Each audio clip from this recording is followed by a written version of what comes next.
it doesn't negate working with the houses. It's just you have to realize it's not, there are more sophisticated tools, and you could get more exact by using one chart for the houses, one chart for the signs.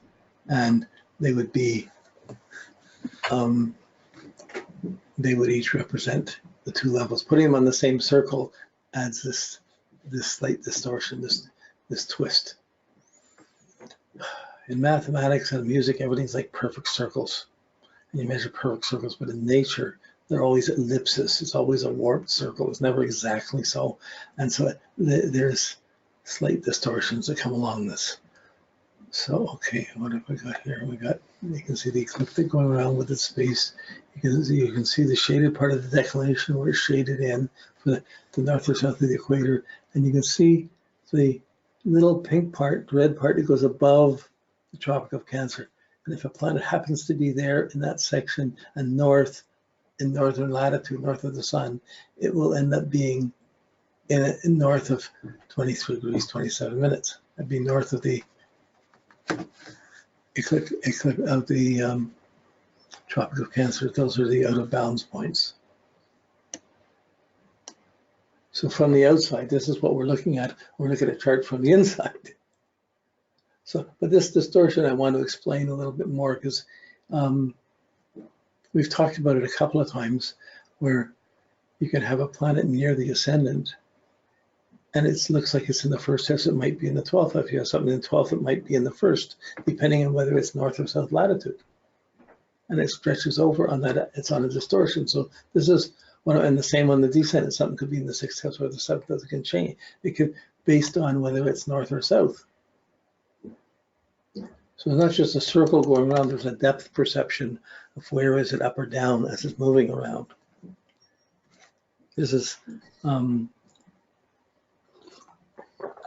what challenges a lot of the people who are working with stock market graphs and looking to see repeated cycles and watch them happen, see what happened. Well, the market crash at that point is going to happen again. It doesn't always happen again because the planets may be conjunct, but they may not be right on top of each other. They may be up above and below each other, and another time they may be exactly on top of each other. And this difference can make the different intensities of these repeating transits, repeating aspects.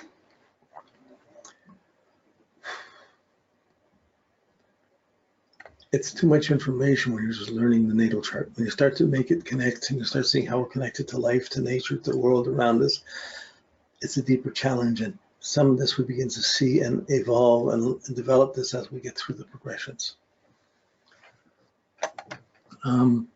Okay, so I'm taking the constellation of Leo. These are some old French Renaissance maps, but they're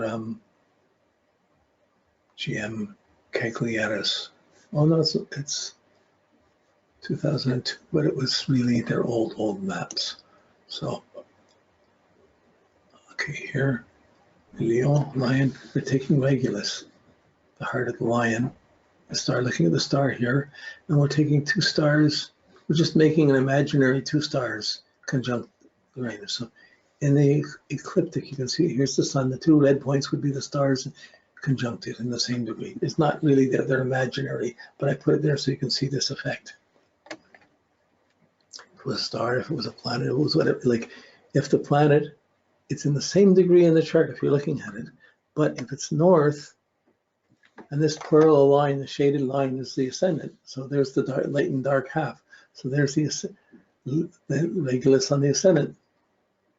Okay, it's the sun is always right on the ecliptic, so it won't be north or south. It'll be exactly on the ascendant. But the star, if it were north, it's north. It's in the same degree, but north, and it would end up being in the 12th house, where no, in the first house, in the dark half. And this one that's south would have stretched out the other way and end up being in the first house, even though they're in the same degree. It's a little tiny, small thing, but it's a unique, it's special because it leads to other types of fine tuning and fine timings if we want to find those times. So we're going to, okay, here I've just added two other stars, 1 degree, one degree before and 1 degree after. And that 1 degree before the sun, still, if it's south, it still can be in that 12th house. It still have risen, it could have risen. Whereas 1 degree later, so one's 1 degree before, and the 1 degree before can still be in the 12th. This is the 1 degree before. 1 degree before can still be in the 12th house because it's high enough north. And the 1 degree, though I think the numbers of these are going right to left because we're looking for the circle outside at the start. We're looking at the stars, so we're not looking from the. It's kind of from the earth, but it's this is if we're going to the left from right to left, we're really going in a counterclockwise, which is the way the zodiac works. So this first star is before. It's really before the sun, a degree before the sun, but that sun will be on the ascendant, but that star, a degree before the sun, is still in it hasn't risen yet. The sun's rising, but that star hasn't risen yet. We won't see it if we're looking at it because the sun's too bright. But the star that's 1 degree after the sun may have already risen.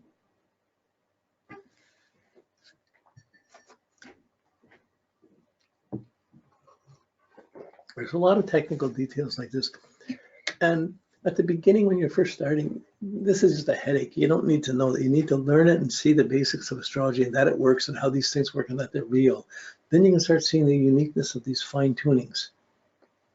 And they begin to become relevant as you come into the progressions. But they're relevant in your chart, but the stars, all the stars together, just 10% of the light that hits the planet. One star in itself, it's just a tiny bit. You can say there's a destiny related to it, but it's really depends on how high a frequency you're living in your thinking and in your imagination, how clear your mind and your ideas are as to whether you can be receptive to that energy and on what level, what frequency you're receptive to it. So there's a lot of books that give definitions and the stars in this constellation, it means this, it has this meaning. There's a lot of spelled out words for the constellations, for the stars.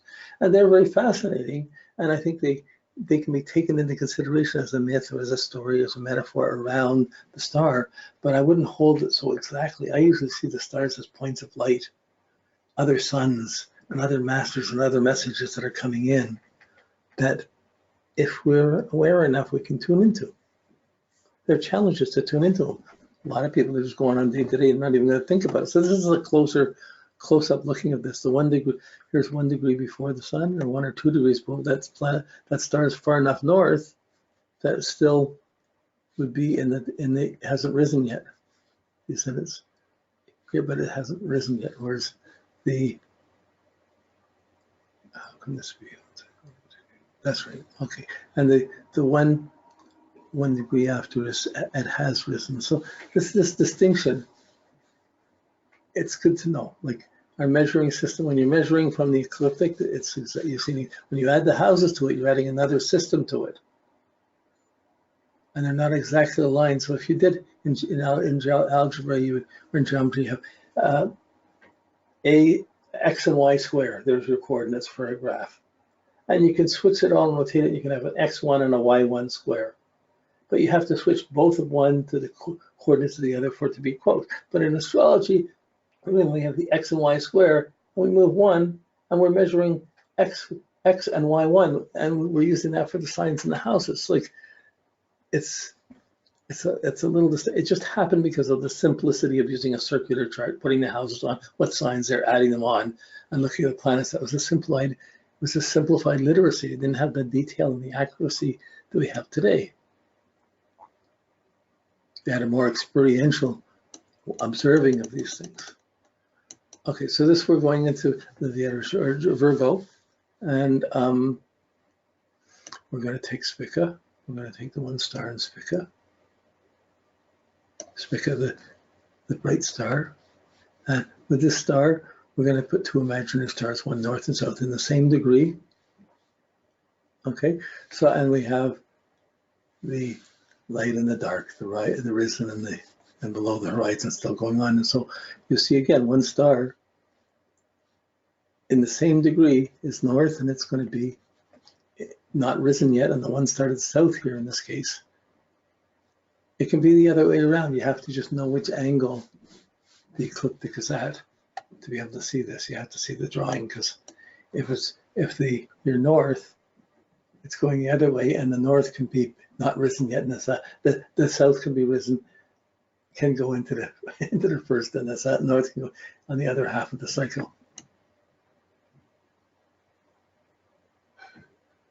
Just a close up to see the same thing, and I've added another 2 stars to see this, where the star before this could still be not rising yet, or rising at the same time as the sun. The star after could be still just. In fact, in this drawing, it was drawn so that they were right on the ascendant. So from the ascendant, these 3 stars, the sun and the 2 stars, are exactly on the ascendant. But from the degrees of the zodiac, they're not. The other 2 are conjunct, and these 2 are before and after as it goes along the ecliptic.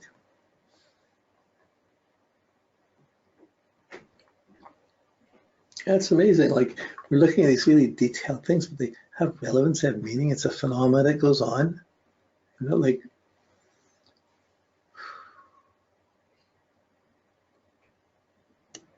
yeah, so, okay.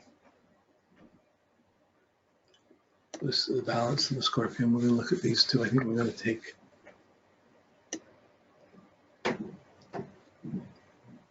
Yeah, we're going to take Spica. And it's one of the brighter stars in the sky. We've made a star above it or below. We have the same phenomenon again. We can see one star's in the dark half, one star is already risen in the light half, even though they're in the same degree of the zodiac.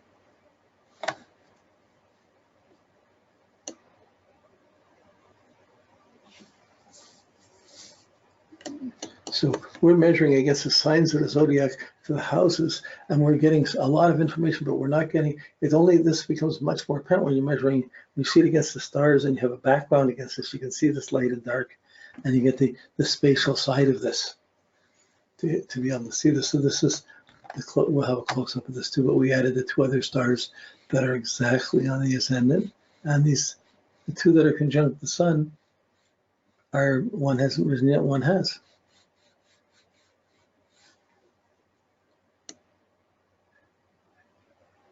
So if you have your sun on the ascendant and say Mercury, if Mercury is close to it, within a few degrees, you got to look how far north or south it is, or any planet, to see if it's moving back or forth. You see, it could push it into, you have it in the 12th house by zodiac degree, but it may not actually be there. You have it in the 1st house by zodiac degree, it may not actually be there. So it's not, when I see something, we're going to interpret its planet is close to the ascendant or conjunct the ascendant. There it is. So we got that, but you have to allow a puzzle here. There might be a tendency for something's in the 12th house. Oh, this is isolated 12th house. It may not exactly be that solidly negative by being. So being close to the ascendant, it generally merges, and we consider it merging into the ascendant. But when you're technically looking at this, there's a difference of a few minutes here. Well, 1 degree takes the Earth, moves 4 minutes and 1 degree. So you're talking about a difference of 4 minutes. Well, it could be a little bit longer, but like, just, you're not talking a lot of time here. We're looking really sensitively. Now we're looking at, this is on the other side, so we're looking at Aquarius.